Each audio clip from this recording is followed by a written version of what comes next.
Hello guys, in this video I'm gonna show you how to add timecode in DaVinci Resolve. So adding timecodes is really easy. First, from the edit page we need to go to workspace. After that, select timecode window and then this window will be added here, and if you play on your timeline then the time will be changed here. So this was the first method. For the next one we need to again go to workspace. Now this time select data burn in, and now from this given list we need to choose record timecode. After that this will be added here, then you can just take this window on any of the side and then you can see the timecode on our preview screen. So I want to adjust the size, I can just add it like this.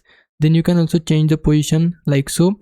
Also you can adjust the font and everything according to your preference. Then hit save, and now if I play my clip here you can see the time is changing. If you want to disable it, then again go to workspace, select data burn in, and now choose this trash can. After that hit save to remove the timecode. Hope this helps. Leave a like and subscribe my channel. For now, thanks for watching.